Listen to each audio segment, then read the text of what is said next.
Does this entice you? You might be asking yourself, what does a 1930s era barbecue sauce even taste like? Stick around and find out. Hey everyone, welcome back. It's Molly.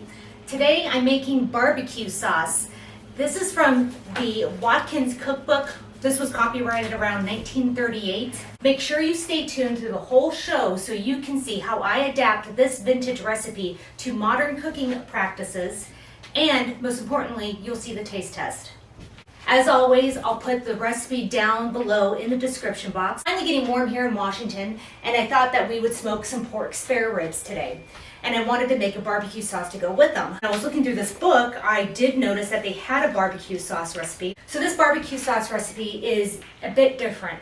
I haven't personally seen one like this before. It calls for some of the usual things you'd expect, like ketchup or brown sugar, some pepper, but then there's other things like it has diced celery in it, diced tomatoes in it.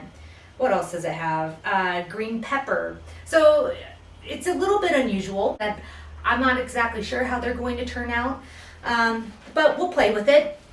One of the nice things it does say is that with the brown sugar, it says you can add more sugar if you prefer, so we might end up doing that. I'm gonna first follow the recipe according to what's written down, and if we need more, we'll just add more. Okay, so I have 2 tablespoons of avocado oil in the pan to fry the onions in the fat. So I've got about a cup of yellow onion here, maybe a little bit more than a cup. I'm just gonna fry that up. It's the ridiculously short spoon again. I'm gonna add 1 cup of chopped celery, 1 cup of chopped tomato, cup of chopped green pepper. You add 1 cup of ketchup. This is kind of, I've never had a barbecue sauce with this much vegetable in it before. We need to add 2 cups of meat stock. It doesn't specify, I'm just using beef stock, but you could use vegetable stock, chicken stock, whatever stock you like. So 2 cups of that. A half tablespoon of dry mustard. And then it says to add salt, red pepper, and paprika, but it doesn't give amounts. Half teaspoon of paprika. Oh. And maybe I'm gonna do a 1/4 teaspoon of the red pepper, because we can always add more. And then for the salt, I'll probably do, again, another 1/4 teaspoon. Because we can always add, so then about a 1/4 teaspoon of salt. It says 1 tablespoon of brown sugar, more if preferred. So we'll just do the 1 tablespoon, and if I'll taste it later on, and if we need to add more, we'll just add more. Cook this over low heat for about 50 minutes. And it says you can serve it with any cooked meat except fowl. All right, I'll see you guys in 50 minutes. Hi everyone. Dan. Hello. Was she even barking at? I said hello and she freaked out. It's been 50 minutes. We're going to taste the barbecue sauce. I gotta say, I'm a little hesitant. Oh, that's a fork. There's big there's chunks of vegetables in this, which is not what I'm used to with the barbecue sauce. So we might be doing a second taste test.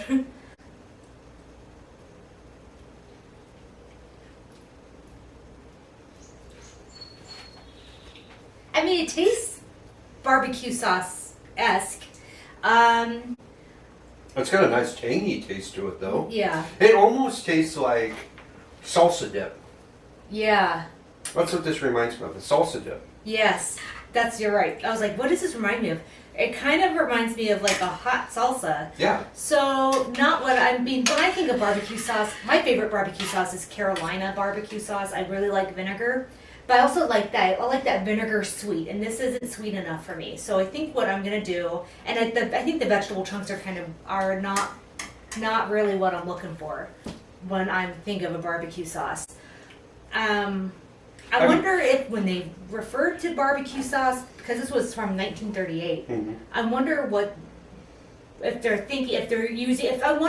they were using the word barbecue the way we use the word barbecue. Like when we think of barbecue, we're thinking of, smoking or grilling meat and stuff like that. I wonder if it was the same thing back then. Yeah, I don't know. It tastes like chip dip. Oh, okay. Yeah. Chip dip. It's disappointing. It's a little disappointing. A little bit. So I'm going to do some stuff to make it not so disappointing. And then we're going to taste test it again. 2 taste tests. You ready for this? Nope. Okay. Well, yeah. Give me a minute. So before I make changes to this barbecue sauce, I want to show you guys what it looks like. That's what it looks like. Not typical of a barbecue sauce that I'm terribly familiar with. If any of you are familiar with the barbecue sauce that has like chunks of vegetables in it, please let me know because I'm really curious about this. Obviously I left my vegetables cut pretty large, so you wouldn't have to, but I think what I'm going to do next is I'm going to blend it. Let's make a sauce.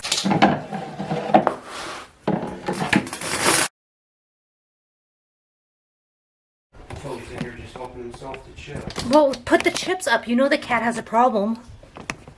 So I blended the barbecue sauce, and there's a lot of air mixed into this. That's why it's kind of a little bit lighter in color. Adding an extra 3 tablespoons of brown sugar to this to sweeten it up a bit. The spicing, it tasted pretty good as far as spice is concerned. It tasted like there was enough salt in there. You could add a little more cayenne if you want some more heat. I like spice, so I might do that. Add a little extra cayenne because I really like spicy. Oh, don't spit. I'm gonna add a tablespoon of unsulfured, full-flavored molasses. Well, maybe just a little bit more than a tablespoon. Okay, so we're back. So I went ahead and added an extra 3 tablespoons of brown sugar and a tablespoon of molasses, and I blended it up. So let's see if this changed anything.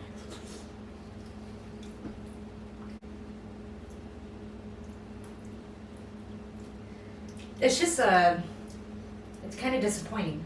Yeah, a little bit. This is not barbecue sauce. I almost think that blending it made it worse. Yeah, I would agree. This is almost like a sauce that you could put on a meatloaf. Like, I think this would be really good on a meatloaf. Yeah, see, and that's what makes me wonder because but they say barbecue sauce, so I'm like, barbecue. It's got a nice tang to it though. Like, it's tangy. It's not a bad sauce. It's a good sauce, but like you said, this tastes like a sauce that you would go like on a meatloaf would be really good, or mixed into a meatloaf would be really good. Or maybe like a shepherd's pie. Yeah, this is not something I want to put on my ribs. You know, the vegetable flavor really comes through. I think that's what's weird because I keep thinking of traditional, what I'm used to, barbecue sauces, and you taste, like, especially after you blend it, you really taste the vegetables. You know what this would taste? I think would taste really good on spaghetti. Really? Yeah. Spaghetti? Mm-hmm. Like with spaghetti sauce? Yeah, or? just this for spaghetti sauce. Huh. Me, yeah. I never thought, I wouldn't have thought of that. So it's definitely got certain flavors that are reminiscent of traditional barbecue sauces. It's good for, I think it'd be good for meatloaf. I recommend it for that, but not for barbecue. Barbecue. Mm-hmm. Not for that. All right. If you like what you saw here today, please hit the like button and subscribe. And I upload every Wednesday and Sunday, so we'll see you later. And don't forget to leave your comments below. Thank you. Thank you. Bye.